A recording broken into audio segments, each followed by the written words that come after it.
When I started to learn English, it was hard for me to understand stories, especially long ones.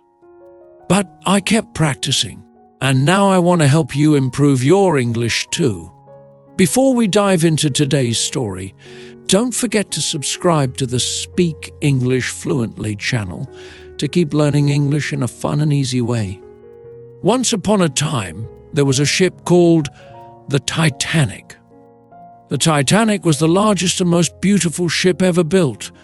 People from all over the world were excited about this ship because it was the newest, most luxurious and safest ship anyone had ever seen. The Titanic was so big that people called it a floating palace. It had everything you could imagine: a swimming pool, fancy dining rooms, beautiful cabins, and even a gym. The people who built the Titanic said it was unsinkable, which means it could never sink. This made people feel very safe when they were on board. On April 10th, 1912, the Titanic set off on its first journey. It left from a city called Southampton in England and was going to New York City in America. The Titanic was filled with passengers, and there were people from all different backgrounds. There were rich people who traveled in first-class cabins, and there were poor people who were hoping to find a better life in America. These people traveled in third-class cabins, which were much simpler and less comfortable. But everyone, rich or poor, was excited to be on the Titanic. The ship was so big that it felt like a small city on the water. For the first few days, everything was perfect. The weather was nice, the ocean was calm, and the passengers were having a great time. The rich passengers enjoyed fancy dinners and parties, while the other passengers explored the ship and made new friends. The crew, who were the people working on the ship, were very friendly and took good care of everyone. The Titanic sailed smoothly through the ocean, and everyone felt safe and happy. It seemed like nothing could go wrong. But on the night of April 14th, something terrible happened. It was very late, and most people were asleep in their cabins. The ship was sailing through a part of the ocean where there were many icebergs. Icebergs are huge pieces of ice that float in the water, and they can be very dangerous for ships. The crew knew there were icebergs around, but they didn't see the biggest one until it was too late. The Titanic hit the iceberg, and the impact was so strong that it tore a huge hole in the side of the ship. Water started to pour into the ship very quickly. At first, many of the passengers didn't know what had happened. Some felt a jolt, but they didn't realize the ship was in danger. The crew, however, knew right away that the Titanic was in big trouble. They started to wake up the passengers and tell them to put on life jackets and come up to the deck, which is the top part of the ship. But even when people were told to put on life jackets, many didn't believe that the Titanic could sink. After all, everyone had been told that the ship was unsinkable. As the water continued to flood into the ship, it started to tilt. The front of the ship began to go down, and the back of the ship began to rise out of the water. It was at this point that everyone realized just how serious the situation was. The crew started to lower lifeboats into the water. Lifeboats are small boats that are used in emergencies to carry people to safety. But there was a big problem. The Titanic didn't have enough lifeboats for everyone on board. There were only enough lifeboats for about half of the passengers and crew. The crew decided that women and children should go into the lifeboats first. This meant that many men had to stay on the ship. Some men tried to get onto the lifeboats anyway, but the crew wouldn't let them. Other men stayed behind and tried to help the women and children get to safety. There was a lot of confusion and fear. People were pushing and shouting, trying to get to the lifeboats. The band on the Titanic, a group of musicians who played music for the passengers, continued to play to keep everyone calm, but it was very hard to stay calm in such a scary situation. As the night went on, the Titanic sank deeper and deeper into the cold, dark ocean. The front part of the ship went under the water first, and then the back part of the ship started to rise higher and higher. Finally, the Titanic broke in half.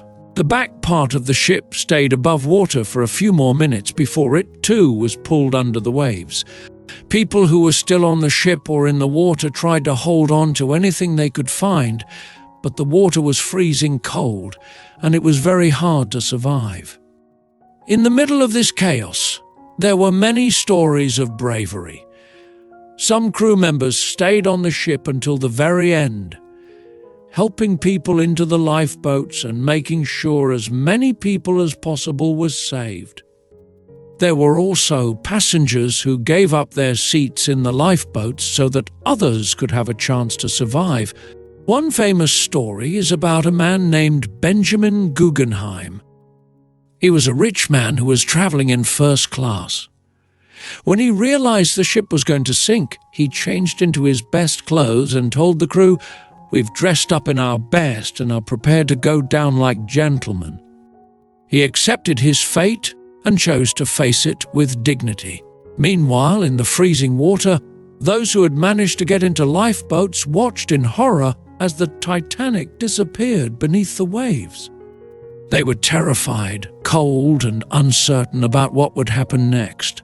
The people in the lifeboats huddled together for warmth and tried to keep their spirits up, even though they were surrounded by the sounds of the sinking ship and the cries of those still in the water. The ship sent out distress signals, hoping that another ship would come to their rescue. Fortunately, a nearby ship called the Carpathia received the Titanic's calls for help. The Carpathia immediately changed course and rushed to the scene, but it was many miles away and would take several hours to reach the Titanic. By the time the Carpathia arrived early in the morning on April 15th, most of the people in the water had already lost their lives due to the freezing temperatures. The Carpathia was able to rescue the people in the lifeboats and took them to safety. Out of the more than 2,200 people on board the Titanic, only about 700 survived. The rest were lost to the sea. The sinking of the Titanic was one of the greatest tragedies of the 20th century. It shocked the world and made people realize that even the most advanced technology could not guarantee safety against the forces of nature. After the disaster, many questions were asked. People wanted to know how something like this could have happened. Investigations were carried out to find out what went wrong. It was discovered that there were not enough lifeboats for everyone on board because the ship's designers thought the Titanic was unsinkable, so they didn't think extra lifeboats were necessary. This led to new laws that required all ships to have enough lifeboats for everyone on board, as well as other safety measures to prevent such a disaster from happening again. In the years after the Titanic sank, many stories were told about what happened that night. Some were about bravery, others about loss, and some about the lessons learned from the tragedy. The Titanic became a symbol of human hubris, the idea that we can control everything with technology and power. But nature proved stronger that night, and it reminded the world that we should always respect the forces we cannot control. The story of the Titanic has been told and retold in many different ways. Movies, books, and documentaries have tried to capture the emotion and drama of that fateful night. But no matter how many times the story is told, the lessons remain the same: the importance of safety, the courage of those who face their fears, and the enduring memory of those who lost their lives. Even today, more than a century later, the story of the Titanic continues to fascinate and move people. The ship itself still lies at the bottom of the ocean, a silent reminder of the tragedy that occurred. Divers have visited the wreck, bringing back photos and artifacts that help us understand what happened. But for most of us, the Titanic remains a powerful story, a story of hope, loss, and the strength of the human spirit. And that's the story of the Titanic, told in a way that everyone can understand. Remember to keep practicing your English, and don't forget to subscribe to the Speak English Fluently channel for more stories and lessons.